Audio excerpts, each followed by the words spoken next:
Mali ang birthday sa birth certificate? Maling araw? Maling buwan? O tama ang birthday pero mali ang spelling ng birth month? Korte ba agad? Hindi palagi. Ang unang tanong, ano ba talaga ang mali? Dahil ang uri ng error ang magdidikta ng tamang proseso. Sa episode na ito, malalaman ninyo kung kailan pwedeng administrative correction at kung kailan kailangang dumaan sa korte. Tatlong sitwasyon ang tandaan. March 13 ang nakalagay pero March 31 ang tama. O June ang tama pero July ang nakalagay. Kung clerical or typographical error sa araw o buwan ng kapanganakan, maaaring saklaw ito ng administrative correction under RA 10172. Mali ang spelling. Halimbawa, January imbes na January. Ang ganitong clerical o typographical error ay maaaring sumaklaw ng RA 9048 as amended kung mapapatunayan ng supporting records. Pero, kung year of birth ang gustong baguhin, hindi ito saklaw ng RA 10172. Maaaring kailangan ng dumaan sa korte depende sa correction at circumstances ng record. Para sa administrative correction, maaaring mag-file ang mga taong pinapayagan ng batas. Depende sa petisyon, kabilang ang owner ng record, asawa, anak, magulang, kapatid, lolo o lola, guardian o authorized person. Kung sa Pilipinas nakaregister ang birth certificate mo, karaniwan kang magpa-file sa local civil registrar kung saan ito nakaregister.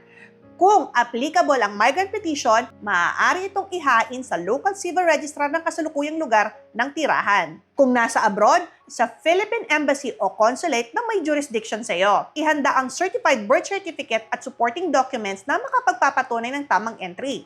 Halimbawa, school records, baptismal certificate kung applicable, medical records, passport, government records, at iba pang relevant documents. Para sa RA 10172, may specific documentary requirements na kailangang matugunan.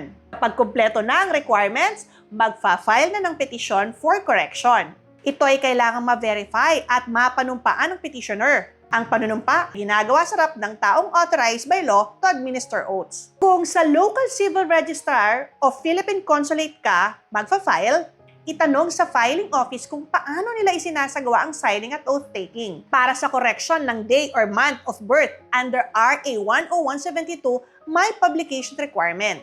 May hiwalay ding publication cost kaya isama ito sa budget mo. Magkano? Depende sa petisyon kung saan ka magpa-file. Under RA 9048, para sa clerical or typographical correction, 1,000 pesos.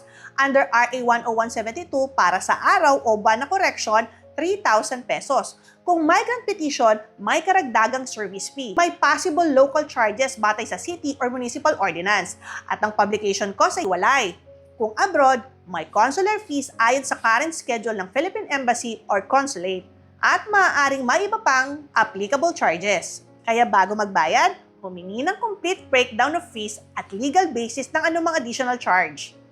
Walang iisang processing time para sa lahat. Depende ito sa documents, publication, filing office, PSA processing, at iba pang requirements. Kaya, itanong sa filing office ang kanilang current processing timeline. Kapag approved, ire-reflect ang correction sa civil registry record at magkakaroon ng annotation. Kapag updated na ang PSA record, maaari ka nang humingi ng updated PSA copy. Quick recap, bago ka pumunta sa korte, tandaan, anong mali? Araw? Buwan? Spelling? O year? Administrative ba ang applicable? Anong requirements sa tamang filing office? Dahil hindi lahat ng mali sa birth certificate ay nangangailangan agad ng korte. Bottom line, i-classify muna ang error bago piliin ang proseso. Kung saklaw ng administrative correction, maaaring hindi mo na kailangang duman sa korte. Pero, kung hindi ito saklaw ng administrative process, maaaring kailangan ang judicial remedy.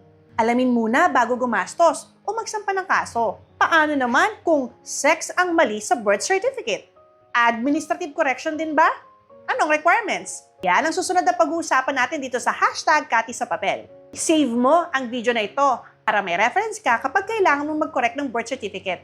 At kung gusto mong sundan ng series, i-comment ang birth certificate. Muli, ito pa si Atty. Catherine A. Bercero Montano, ang inyong pong Kati, Wala sa Batas.